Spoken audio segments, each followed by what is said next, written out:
Stand up. Hello to you from a hotel room in Philadelphia. Happy Halloween. Happy birthday to me. It is the last day of the month, 5 days before Election Day, and the first day of my 49th year. Thank you very much for pressing play on today's episode of Stand Up. I've got two great guests joining me together, Dean Obeidallah, John Fugelsang. I invited them to join me for a kind of one last conversation together before the election. They haven't been on with me probably for over a year, but when asked by Kim Nyborg of Iowa, she told me who she wanted me to have on this week, and I did my best. I got Glenn Kirshner on, and I got these two guys on, and who else did you ask for, Kim? Doing my best to get them all on the show. Who do you want to hear? I always want to hear from you, especially in these final few days. Looks like I'll be taping with Peter Coyote today, so you can expect that conversation tomorrow. I hope that'll be really cool. The legend joins me for one of the final shows before the election, and I hope to see you at tonight's Hangout. It's Thursday and my birthday, so I hope to see you there tonight to celebrate, well, maybe. No, Halloween, wear your best costume, and we'll talk, we'll commiserate, plenty to talk about. We've got some special guests that are going to stop by. If you're a paid subscriber, you'll get a link for that. If not, sign up now, patreon.com/Pete Dominic, and welcome to Tanya Rafferty, who I saw signed up last night for a subscription. Welcome, Tanya. Very glad to have you, and I should always be giving those shout-outs. I'm sorry if I've missed you. Jeff Villapique, is that it? Jeff, welcome to the stand-up community, and I hope to see you guys at our hangout tonight. All right, let's get to today's news. That's what we do here every day. I've got your headlines, I've got some clips for you, and then my conversation with John and Dean begins at 24 minutes. Do want to mention I got a lot of great feedback, overwhelmingly good. I do want to mention thank you to all of those of you who reached out and said they were happy to have Michael Cohen back on the show. Lots of you said that. Only a couple of you were not happy, but I like to give you diverse range of voices and folks joining the show all the time. And so I was happy to have Michael back on the show, and thank you for everybody who reached out to me. And now your headlines from yesterday, everybody. Let's see. Where do we want to start? Of course, there was a lot of talk about taking out the garbage, and Donald Trump got in a garbage truck, and our Trump supporters garbage, and Joe Biden, of course, tried to clear that up, but it doesn't matter. What a ridiculous 24-hour news cycle that was. Anybody talking about that? I mean, as long as I have been involved in political media and politics and listening to right-wing media, they have been calling those of us on the left people who hate America, America haters, and all kinds of other terrible names all the time, every day, all day long. It's ridiculous. Biden even walked it back. That's not what I meant. Of course, Kamala Harris separated herself from those comments. She's the one on the ticket anyway, but what a ridiculous amount of airtime and stupidity that was spent on that. So let's get to something more important in terms of headlines. Of course, yesterday the Supreme Court allowed Republican officials in Virginia to revive a plan aimed at removing non-citizen voters from the rolls ahead of next week's election. The justices blocked a federal judge's ruling that put the program on hold, required the state to restore 1,600 voters to the rolls. The brief order noted that the three liberal justices on the court, which had a 6-3 conservative majority, all dissented. I'm not sure how much of an impact this story is going to have, but the idea that the Supreme Court overruled lower courts' unanimous rulings on a voting issue is not a good thing, ladies and gentlemen. And let's go to Spain, where at least 95 people have been killed, many others missing after torrential rains caused flash flooding in southern and eastern Spain. The toll makes this Spain's worst natural disaster in almost 30 years. It was confirmed by emergency services in the eastern region of Valencia, which said it was only an initial assessment, so especially expect that to get worse. Apparently, they got a year's worth of rain in one day, I read. Insane. More consequences as the result of our heating planet. Now let's go to the Middle East. Difficult diplomacy. Senior White House officials traveling to Israel on Thursday.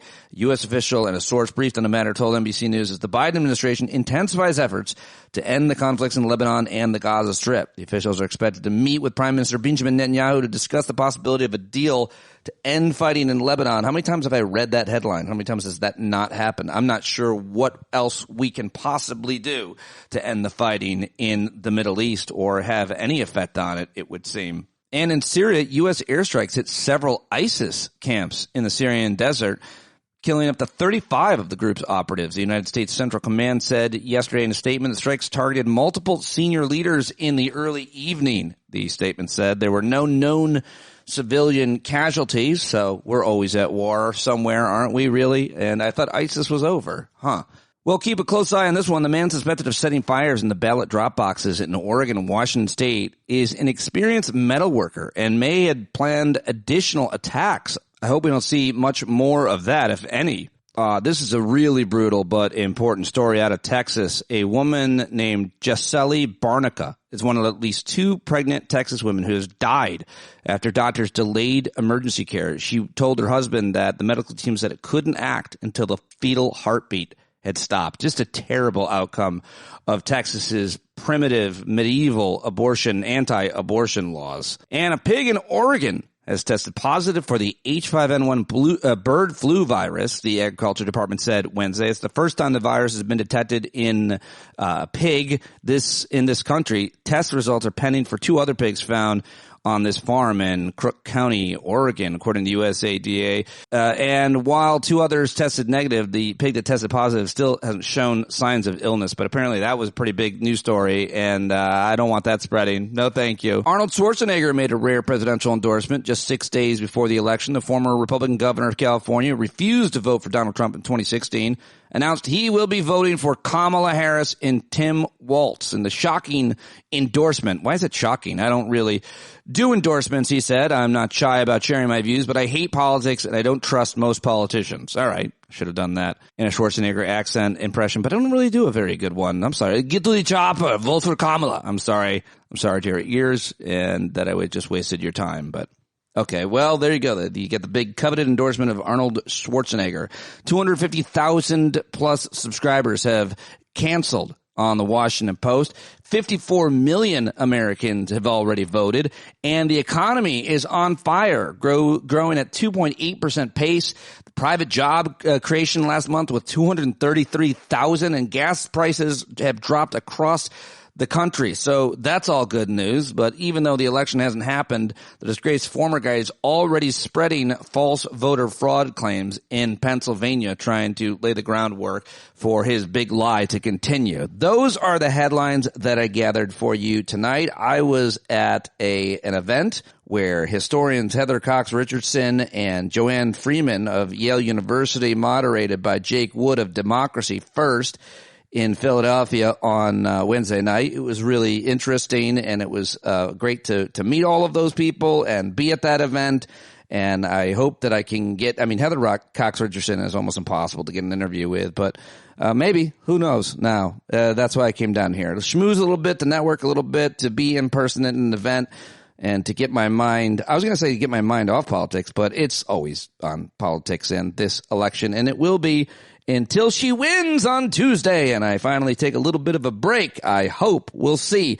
We will see. We'll be together hopefully Monday night, Tuesday night. Looking forward to see you at Hangouts then, and I'll be with you on Discord. Reach out to me anytime. I'm in this with you, with this collective anxiety that we're all experiencing between now and Election Day, and I'm sure probably the days following as well. But now it's a time in the show that I get to sound clips. It's time for clips. Here's what I got for you from yesterday. I thought this was really interesting. I wanted to share this with you. This is the great Isabel Wilkerson, who is an award-winning author of the book Caste. She was on The Last Word with Lawrence O'Donnell last night, and I thought this was really interesting. The whole interview was great, but here's just the first part.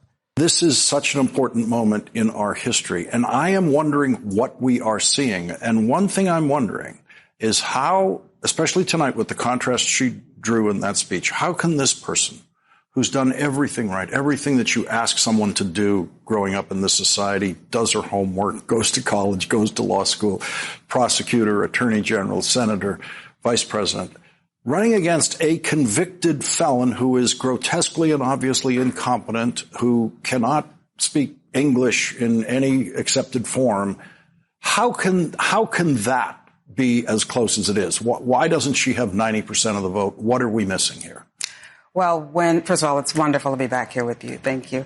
When people look at this as an election or only as an election, then it doesn't make sense. Right. When you look at this as an existential crisis over what the country will be, then it begins to make sense. People are not voting against their own interests. People are not voting against their own interests. They're voting for the interests that matter most to them.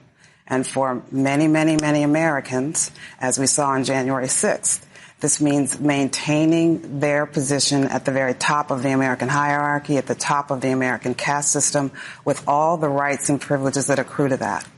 And that is not something that maybe is in the best interest of the planet or the country, but that is the best interest of the people as they ascertain it for themselves. So, rich kid, growing up rich kid, Tucker Carlson, now professional, public, white racist, is up there on a Trump stage, supporting the same candidate who someone living on Social Security somewhere in Arkansas, Alabama, and trying to get by is voting for that same candidate. And what unites them is that they are both voting for their caste in this society. You know, caste is an arbitrary graded ranking of human value in this society, and it's what determines rights, privileges, who will be protected by the authorities and who will be attacked by the authorities. And so this system has been in place for 248 years. We were forged in revolution and in civil war. We should not be the least bit surprised at the enduring divisions that we are seeing right now, and this is rising up in part because of 2042. It's rising up in part because of the demographic shift that we are facing as a country. In 2020, the census of 2020 found that for the first time in American history, the historical majority in this country, white Americans, that group is the only group whose numbers fell for the first time in American history. All other groups were either the same or they rose slightly. And so that's an existential crisis for everyone, actually, because everyone is affected by the demographics of our country. And as a result of that, that is why we're seeing so much of the fixation on immigration. Who gets to be in this country? What parts of the world are immigrants from? What parts of the world are they welcome here in this country? And also the fixation on births, not just abortion, but on births. Because with Griswold, we know, the Supreme Court case involving Griswold, that birth control is also on the table. And so these things are coalescing as part of the existential crisis that we're facing as a country. And what we are tasked with having to do is to figure out how can we figure out a way to imagine what we could be as a nation, even if the demographics are not the same. But this sense of dread, the sense of fear, is what's driving so much of what we're seeing. All right, there you go. Isabel Wilkerson on The Last Word. It's a great interview. A great book too, Cass, if you haven't read it. And I have not read it, but I've read a lot about it and seen a lot of interviews with her and just absolutely have great admiration from her. Wanted to share that almost 4 minutes with you. And now let's go to Kamala Harris outside her plane, trying to separate herself from President Biden's comments that were interpreted that he was saying Trump supporters were garbage, and they all had their feelings really hurt, even though they say F your feelings and stop being offended so much. But this is Kamala Harris cleaning that up. I think she does an effective job. Not that anybody on the right or in the corporate media, which try to make this a deal of any sort, cared. President Biden put this comment last night about garbage. Listen, I think that, first of all, he clarified his comments. But let me be clear, I strongly disagree with any criticism of people based on who they vote for. You heard my speech last night and continuously throughout my career. I believe that the work that I do is about representing all the people, whether they support me or not. And as President of the United States, I will be a president for all Americans, whether you vote for me or not. That is my responsibility, and that's the kind of work that I've done my entire career, and I take it very seriously. Have you spoken to him about his comments and his intentions? He did call me last night, but this didn't come up. Are you concerned about what impact this may have on voters, on the divisiveness of the election, and whether or not it's going to dissuade some people from supporting you because of your affiliation with the president and this administration? I've been very clear with the American public. I respect the challenges that people face. I respect the fact that we all have so much more in common than what separates us, and that most people want a president that understands that gets that. and approaches their role of leadership that way. I've been very clear from my earliest years as a prosecutor. I never asked anyone, are they a Democrat or Republican? The only thing I ask folks is, are you okay?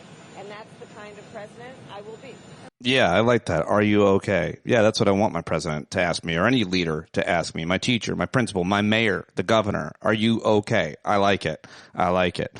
All right, so now let's go to Mike Johnson. He's the Christian National Speaker of the House that wants to take away your health care, and he's making no secret about how he would do that in the first 100 days. There's a lot of talk. I mean, healthcare reform is going to be a big part of the agenda. When I say we're going to have a very aggressive first 100 days agenda, we got a lot of things still on the table. But healthcare, that's part. It's the secret. It's the secret. Healthcare reform is not a secret. There's some really important ideas on the table, and we have a docs caucus, the physicians who serve in the House, and they've got a menu of options about this thick. And I think this is part of it, because if you take government bureaucrats out of the healthcare equation and you have doctor-patient relationship, it's better for everybody. More efficient, more effective. That's the free market. Trump's going to be for the free market. You heard a little sample of that last night. We want to take a blowtorch to the regulatory state, okay? Yeah. I mean, these agencies have been weaponized against the people, and it's crushing the free market. It's like a boot on the neck of job creators and entrepreneurs and risk takers. And so healthcare is one of the sectors, but we need this across the board, and Trump's going to go big. I mean, he's only going to have one more term, right? Can't run for re-election. Right. And so he's going to be thinking about legacy, and we're going to fix all these things. And, no Obamacare? No Obamacare. Yeah, the ACA is so deeply ingrained. We need massive reform to make this work, and we got a lot of ideas on how to do that. There's a lot. All right, Mike Johnson, let's hope he doesn't maintain that power and get that opportunity to take away our health care. And now let's go to MSNBC, where Mika Brzezinski was talking to Fleetwood Mac's Stevie Nicks, who was on because she's terrified. She's never voted before, apparently, at age 70, and she felt embarrassed by it, and I guess wanted to talk about the urgency that she sees. Stevie, it's a really frightening time. Be the beacon, be the lighthouse. What is your warning to all of us right now? Well, you have to, I wrote in here, and then I have it in these typewritten pages that I can't hardly see. That's okay. For me, it was like, read the words, listen to the song, and vote, no matter what. And, I mean, I suppose you probably know that I never voted till I was 70. But now I regret that, right. And I've told everybody that on stage for the last 2 years. I regret that, and I don't have very many regrets. Right. You know, there's so many reasons you can say, well, I didn't have time. I was, this and that. And you're like, in the long run, oh, yeah, you didn't have an hour. You didn't have an hour of your time that you could have gone and voted. If you're going to vote in an election, let it be this one. Let it be this one. Let it be this one. Yes. All right, there you go. Stevie Nicks on MSNBC. Yeah, let it be this one. Let's see. What else do I have for you? The governor of Pennsylvania, a lot of people thought should have been Kamala Harris's choice for vice president. I'm not one of them, but a lot of people did. Here he was talking to Jon Stewart last night on The Daily Show. I think the Republicans do that. I think what Democrats are doing a far better job of, and I think you're seeing it more and more in this campaign, is treating all people with respect, no matter what you look like, where you come from, who you love or who you pray to. Look, that's one of the biggest beefs I have with Donald Trump. I mean, he is always trying to create others in our society, separating people out. You talked about this in your opening. When you start separating it out one person because they live in this community or they worship a certain way, you make everyone less safe. You limit the possibility of not just them, but of all Americans. Well, all right, there you go. Josh Shapiro on The Daily Show last night. Now let's check in with Kamala Harris on the campaign trail in Wisconsin yesterday with a lot of confidence. I like this, Kamala Harris.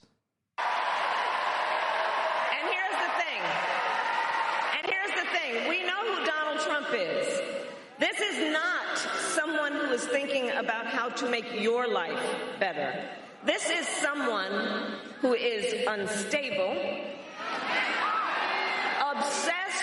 obsessed with revenge, consumed with grievance, and out for unchecked power. And in less than 90 days, it's either going to be him or me in the Oval Office.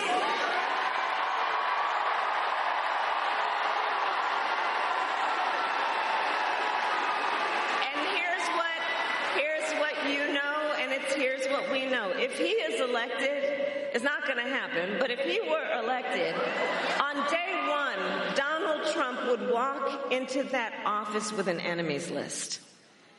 You know, he talks about the enemies from within. When I am elected, I will walk in with a to-do list focused on your needs.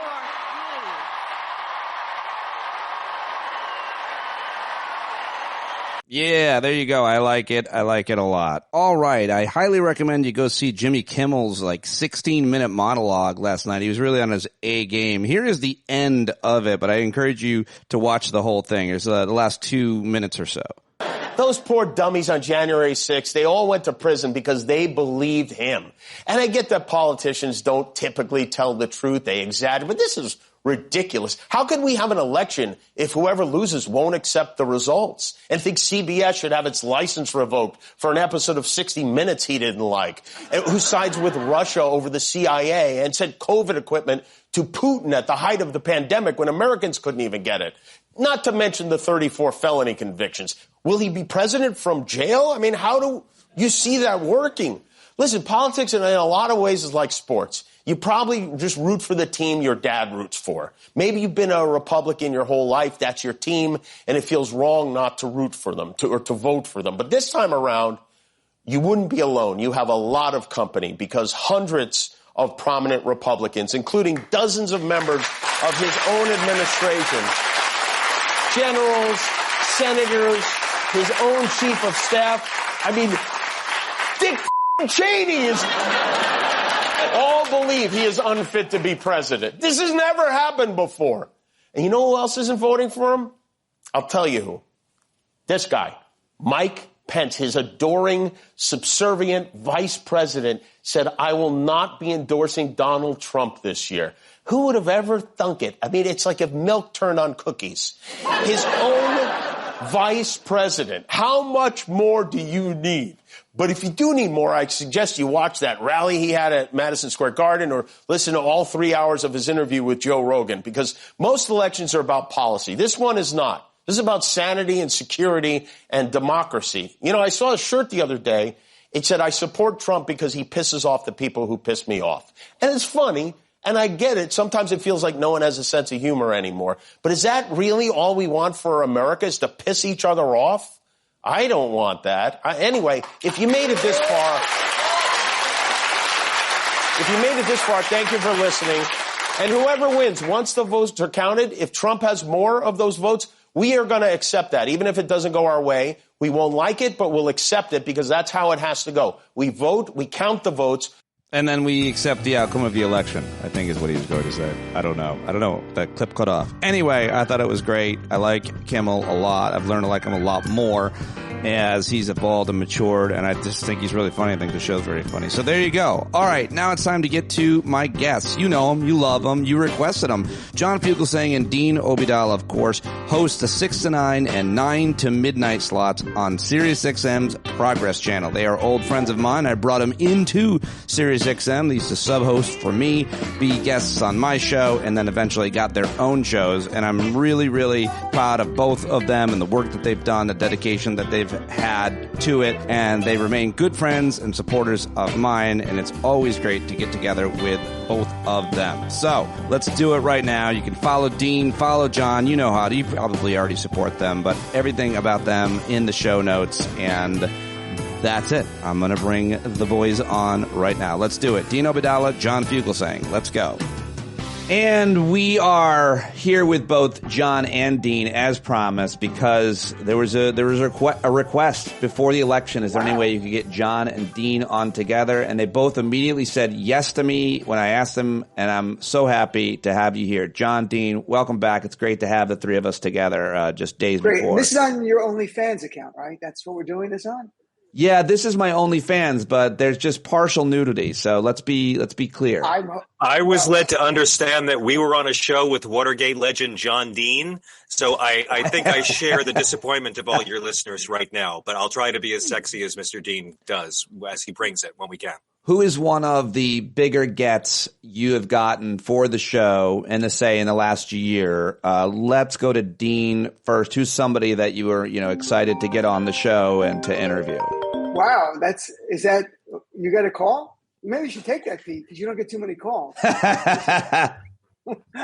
It could be somebody wanting to sell you some land somewhere, or it could be a weird. Remember, we get the call. All right, the biggest get. John Fugelsang was on recently. I was very excited about that. Nice. I was thrilled about that too. Pete Dominic. I mean, John, I think was on last week. In fact, John was on Friday, and yes, people liked it very much. I put it on YouTube. People enjoyed it very much. Look, it depends what you mean by a big get. There's different people at different times. You know, I like having on Mary Trump at times to talk about her uncle. She has an insight into that. There are people who are not well known who I think are great gets because they inform us and make us smarter, like Ruth Ben-Ghiat, expert on authoritarianism, who's been on my show for years before everyone else knew her, to people like elected officials. That could be like Jamie Raskin was on recently. Joy Reid was on yesterday. But to me, the gets are those who make the audience smarter at that time. Like it's relevant to that time. That's the people I'm really impressed by having. I'm really excited about having. What about you, John? Anybody you've been excited to talk to? I recently had on an author who wrote a book about Shemp from the Three Stooges, and I cannot tell you how much my listeners appreciated taking a break from this campaign to talk about Shemp, who was one of the original Stooges, then left, then rejoined after Curly's stroke. We all learned a lot. I was just at the DNC, and I had the great pleasure of doing the show inside the Chicago Super Spreader Arena. So it was kind of amazing because like every day I was just getting the most incredible guests from media, from politics. I mean, we had Bill Daley on, we had like so many congressmen and senators on the show. So really I got my year's worth at the Chicago convention, and it was just a great time to enjoy Chicago hockey arena cuisine for 5 whole days. I love it. They wouldn't let me go. SiriusXM wouldn't let me go. Well, Dean, I know they didn't want your beeper to explode. Oh, okay. That's it. That's like, can we talk about CNN for a little bit? Well, I wanted to bring it up real quick. It's not the most, we could talk about media in general and booking and how hard it is to book a reasonable Republican guest. But I do feel like that was the worst thing I've seen to your friend Mehdi Hassan. To the MSG, since the MSG rally, right? In terms of some supporters. Oh, well, yeah. Look, I mean, Mehdi did a great job. Mehdi Hassan was on CNN yesterday with Abby Phillips and the guest, this guy, Ryan, whatever, when you read his history, very far right, anti-immigrant, anti-everything, typical 1776 pack he created and all that. And he said to Mehdi about, I hope your beeper doesn't blow up. And Mehdi goes, excuse me, did you just say I should die? And the guy said, oh, I thought you said you were pro-Hamas or some weird thing like that, right. Which the beepers were used for Hezbollah, but not to get into that, the kind of distinction. The idea. And then Abby Phillips and CNN apologized, said we're not going to have bigots on. Yet you have Scott Jennings on, who called Congressman Ilhan Omar pro-Hamas on air. Okay, so bullshit. CNN has gone so downhill because they're new owners. They've become, it's the worst political theater. It's not even good political theater. Yeah. It's the worst. It makes you dumber by watching them. And that's why their ratings are off. And it's not the journalists. It's okay. It's the rate. It's horrible. Dean, I think you need to appreciate that billionaires are going to be saving print media and cable news as well. So I wish you'd have a bit more appreciation for the oligarch class that's going to preserve media in amber and let us still have it. Yeah, good way to pivot to that issue as well, John. Say more about what it means that the Washington Post, the LA Times, USA Today, major newspapers not endorsing Trump in his third time. They endorsed the first 2 times that this freak ran, but not this time because everybody says they're hedging because if he does become president, they need to be on the right side of him. Yeah. I mean, we have to talk about the difference between journalism and media. The job of journalists is to deliver the truth, to call truth to power, to stand up to those in power, to seek the truth is what a journalist has to do. The job of media is profit. The job of media is making shareholders happy. The job of media is ratings, clicks, and eyeballs. They don't care about truth. It's not their job. Jeff Bezos isn't going to be any happier if he delivers a lot of truth. Jeff Bezos is looking at government contracts. So all those years we spent cheering him on, because again, we can't forget, Donald Trump literally tried to use the United States government to attack a private business against Jeff Bezos. He wanted to charge Amazon more for mail than any other company. Like, we've never seen a pro-business president attack capitalism like this. But Jeff Bezos is smart enough to know it's not about Trump's evil and it's not about how he tried to hurt me. It's about how much money I can make, because he only has, what is it, Dean, 100 billion? I mean, you know, you can actually get a decent 2-bedroom for that. But so Jeff Bezos has decided to burn away all the goodwill he earned during the Trump years by doing this. And again, the Post has already endorsed state and local candidates, just not president right now, when it's couldn't be more immoral to avoid making an endorsement. Dean, thoughts? Yeah. Pass. Is that appropriate? Can I pass? No. The race to trillionaire is on, John. How dare you get in the way? I know. Of the race to trillionaire. It's Elon Musk and Bezos, a few others. And look, they've lost 200,000 subscribers, are the reporting. And I don't wish ill to the Washington Post because there's some great journalists there. Yeah. So perhaps in the future, that will have an impact on them. But look, Jeff Bezos, under Trump, not only Trump demonized him, and John made a great point to remind us, Donald Trump threatened to use the post office to hurt Amazon. He lost a contract, Amazon, with the Pentagon, worth billions of dollars for the cloud. And Amazon actually sued the Trump administration, saying, you did this because I criticized you through the Washington Post. So it's all about money. And what Donald Trump has done is created this fear environment, threatening to take CBS's license away. The idea of self-censoring by media is one way how democracy dies, where the people that have power go like, it's just not worth it. To remind people, Donald Trump tweeted, as president, the FCC should investigate Saturday Night Live for mocking him. And we learned after he left the White House, he actually talked behind the scenes to people there. And they were like, oh, okay, sure, we'll look into it. And they didn't look into it. The people he'll bring in if he wins now will look into it. Yeah. They will find Saturday Night Live. They will find late-night comedians. And anyone who's out there criticizing him that he feels pain from, he will use the apparatus of government to silence them. And if people think that's a joke, it's not. He tried it. He'll just get the right people this time who will do it. So let's talk about the hate rally at Madison Square Garden. Do either of you know comedian Tony Hinchcliffe? And John, what do you make of his jokes, his performance the other night? I know his work. I can't praise him enough. I think he should open every Trump rally. I think that Trump should bring this guy on the road and give him as broad a platform as he possibly can. I get it. We all know comedians like Tony. We all know guys who do this stuff. And I'm not a racist. It's too hip. It's ironic. You don't get it. I'm not here to attack this kind of comedy. I get along with a lot of guys who do this exact same shtick. But there was a lot of bullshit here. And, you know, the stuff you can do in a small room in Austin for the guys in the back of the club, that's ironic and funny because everyone in that room knows you and knows you don't mean it. But you don't do that on stage for that audience. If you have a couple of, you already know walking into the Garden, you're doing an event that's going to be compared to the most famous racist rally in Manhattan's history. If you do Jewish jokes that are politically incorrect for a small room of your friends to show how ironic and hip you are, I get it. You're not in a small room. You don't do Jewish jokes in front of literal Nazis. And again, it was just Hinchcliffe lied. You know, I can handle the racist jokes about the Puerto Ricans, the racist jokes about the blacks. He managed to offend both Palestinians and Israelis in the same bad joke sentence. But then he came out and tried to cover his tracks saying, it's what I do. I make fun of everybody. No, boo-boo. You didn't make fun of white people.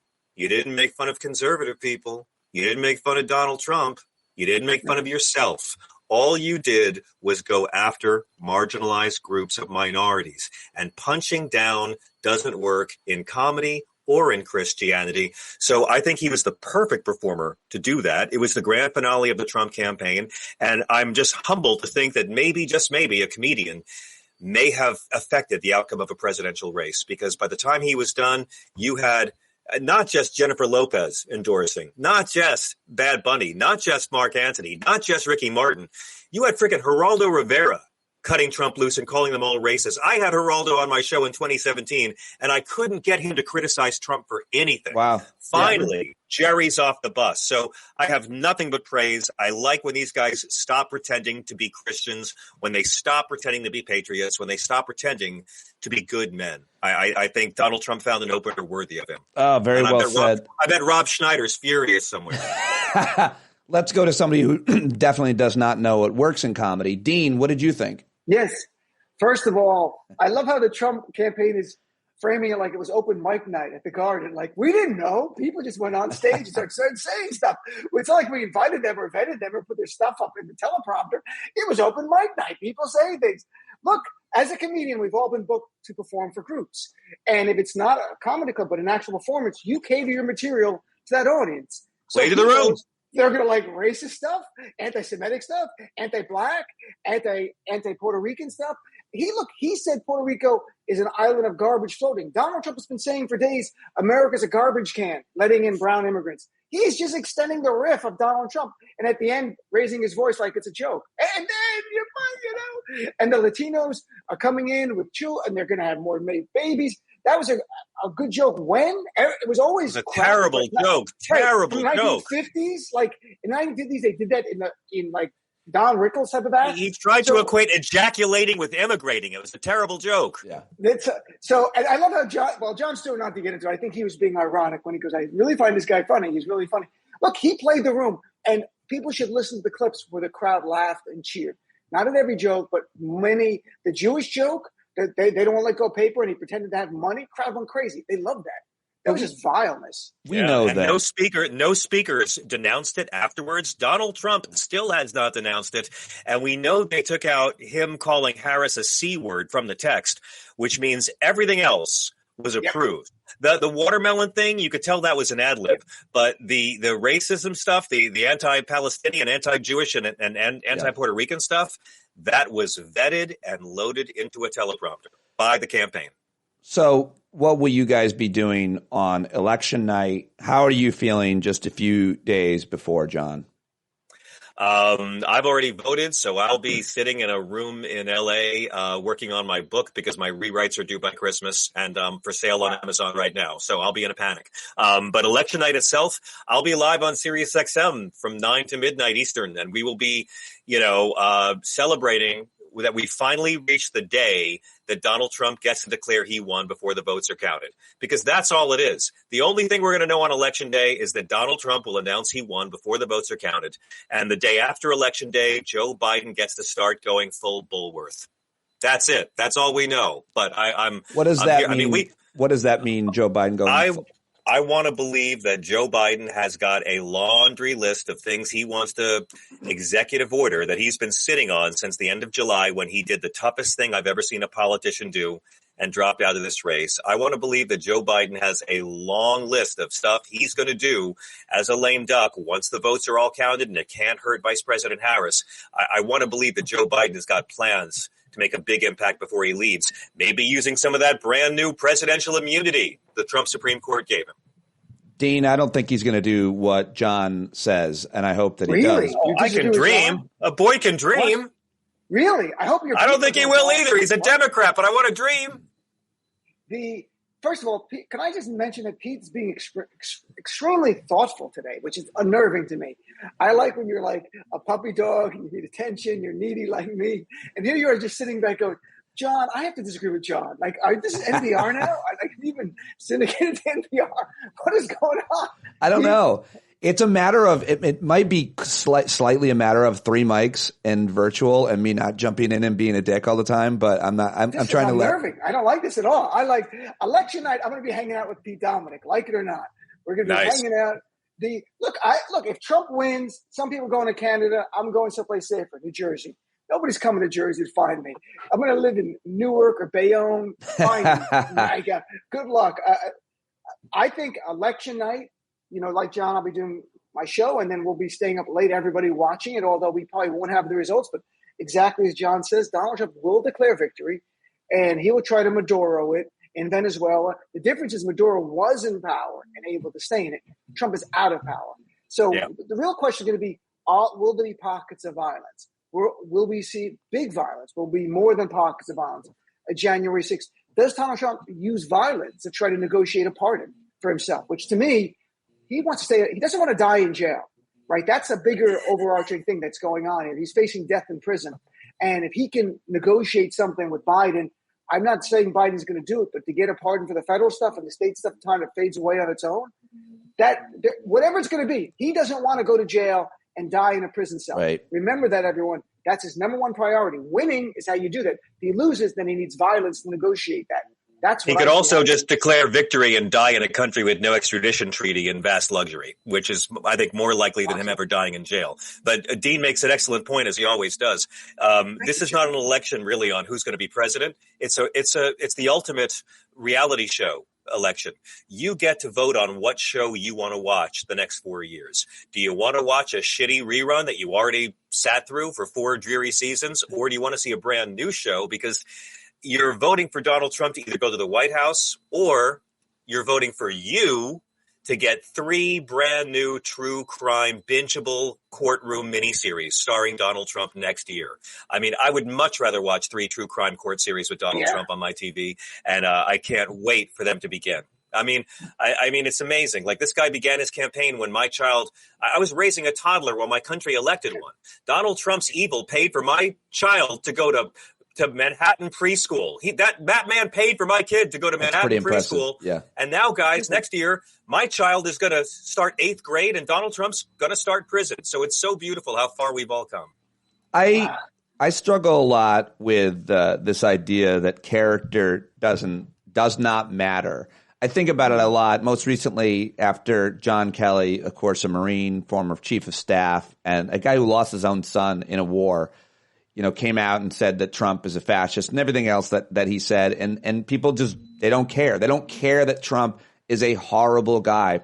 They used to seemingly care, Democrats and conservatives used to seemingly care. Maybe they never cared. Dean, how do you deal with that question that character just doesn't matter anymore? I mean, they'll say it out loud. They'll say, I care more about his policies. I don't care about, him and how he behaves. Well, Pete, I was distracted by the jack-o'-lantern behind you, which I'm staring at. It has hypnotized me. I'm sorry. I do have a jack-o'-lantern in my backdrop, and nobody's really commented on it, so thank you. It's right there, and I can't just stare. It looks exactly like me. And it's talking to me. Do Republicans? Pete, I thought the Trump supporters will go on my show. Well, if I said to them, we were debating about January 6th and the Trump attempted coup, did he incite the terrorist attack? I've gone beyond that. I go, let's just assume Trump attempted a coup. Let's assume he incited a terrorist attack. Would you still support them? And they say yes. So all bets are off, my friend. It's not about character. Yeah. Whatever they see in Donald Trump, they see in him. He's the dictator they want. He'll deliver the promises they want. Yeah. It's owning the libs. It's a bunch of other things. Some of it is policy. Some of it is their favorite sports team winning. What's that noise? What is going on? Is that John? Someone's vacuuming. I'm sorry. I think it might be my neighbors. I'm so sorry. Oh, it's okay. I didn't know what it is. But look, I don't know if they've ever cared, but they certainly don't care now. They care about power. That's it. John, your neighbors don't. Right. John, your neighbors don't care about character. No, they don't. And Dean's exactly right. What unites all these people is that they hate liberals. And Donald Trump gives them a permission system to hate the people they hate. And he hates who they hate. So they don't really care. If I could change the word from character to Christian, think about it that way. This is what I'm hung up on generally. But they'll all say, well, Donald Trump's a horrible Christian, but I'm not voting for a pastor. It's his policies. Which is even greater bullshit, because his policies don't reflect the teachings of Jesus, the commandments of Jesus at all. We live in a country that replaced everything Christ taught with criminalized abortion. And that's how Donald Trump became president. Because the followers of Jesus, throughout everything Jesus talked about, all for this one thing that Jesus never talked about. And Jerry Falwell and Ronald Reagan got Americans to throw out the New Testament, put people in jail for abortion. That's all Christianity is. And that's how the opposite of Jesus gets elected by the fans of Jesus when he's running against everything Jesus talked about. It's pure hypocrisy. And none of these people get to claim there's any kind of moral angle to any of this. Last question is, what do you make of the Harris-Walz campaign? Dean, what have they done right? What would you have liked to have seen them do differently? Is there anything they can do in the last few days that they aren't doing? Can I just say that your skin looks great? My skin really looks horrible on this. I don't know whatever you've done to me here with the extreme close-ups that I can see every pore. Yeah. I need a facial. I haven't had a facial. Yeah, you look terrible. Maybe ever.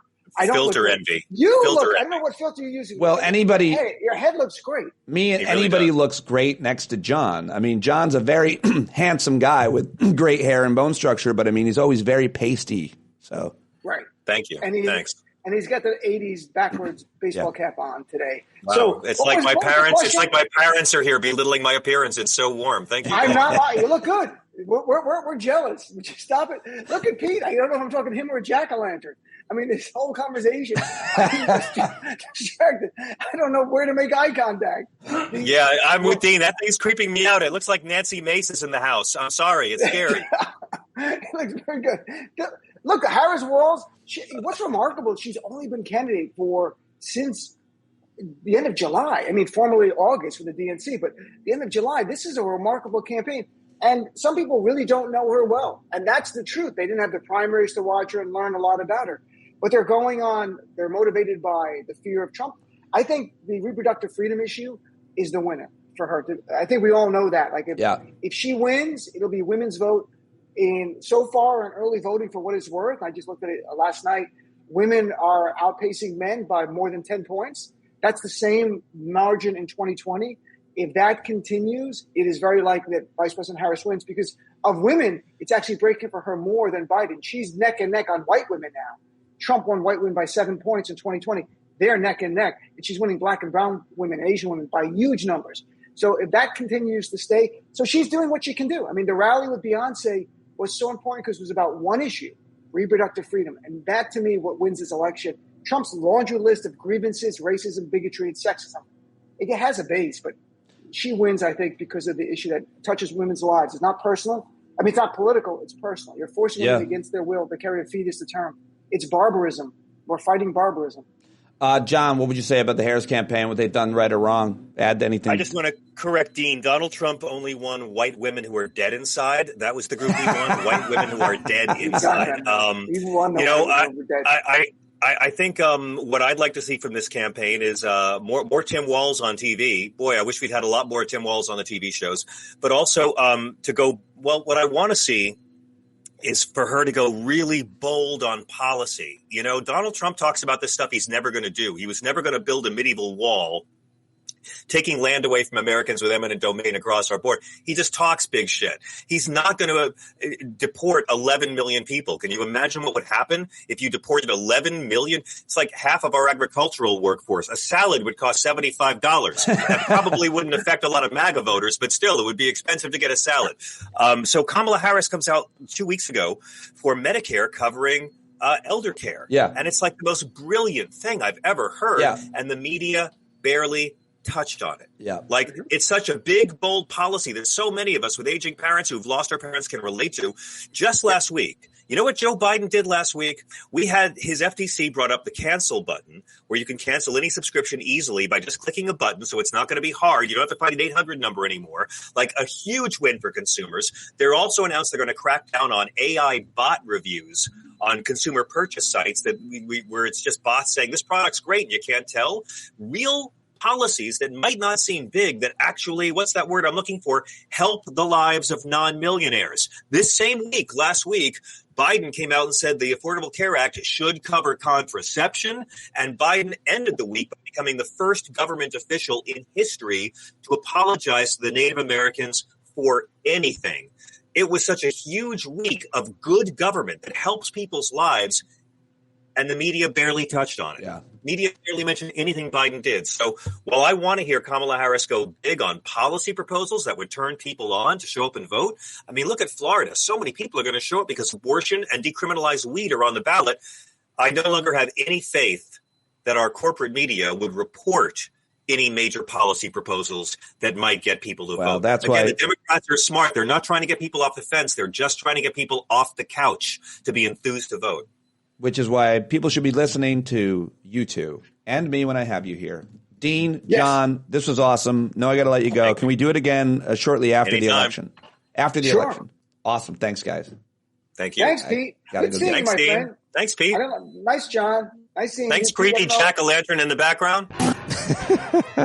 Oh, I love when they make fun of me. They're so good. Thank you. That's it. Dean and John, thank you very much, and thank you for listening to today's episode of Stand Up, for supporting me. I hope to see you at tonight's Hangout, and if you're not already a subscriber, what are you waiting for? Patreon.com/Pete Dominic right now. You can always upgrade. Welcome to new subscribers, and that's it. John Carroll is an Grammy Award-winning singer-songwriter. He's won all the awards. He writes all the music for our show. JohnCarroll.org. You bumblebees, I love you. I hope to see you tonight. Bye-bye.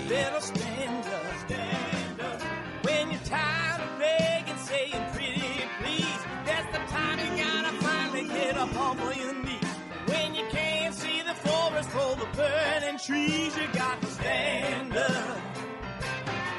Hey, you've been sitting so long, you got the creaky knees, you got to stand up.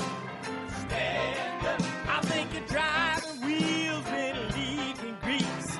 Boy, you better stand up. Stand up. Well, there's a whole lot more of us who know what's right. They'll keep right on ignoring us if we keep sitting tight. You got to open up the window to let in some light. You got to stand up. That's right. You got to rise up. You got to stand up. You got to stare the devil straight in the eye. We got to let him know it's his turn to go. See it clear when all you hear is a lie.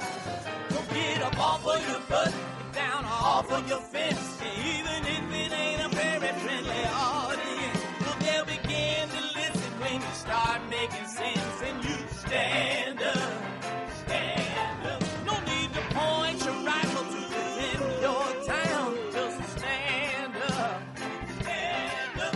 You know they can't deny you what you're laying down. Boy, you better stand up. Stand up. Show your face of every color, yellow, black, red, and brown. She's the place where every lost child will finally be found. There's only one thing to do before we stand our ground, and that's stand up. Stand up. Well, the founding fathers saw a land for all. They had to stand up. They had to stand up. They had a keen imagination for a crystal ball, drawing all the plans of a stand up. But all they had to go on was the time they were in, with other causes for laws, and since they weren't even sin, they knew that change was gonna come before the change could begin. They had to stand up. All right, they had to stand up. We got to stand up. We got to look the devil square in the eye. We gotta let him know it's his time to go, and make it clear when all we hear is a lie. Why you lying awake wondering where the money all went? It'll be the cost of freedom that'll go unspent. You can see him flee the scene of that experiment if you stand up.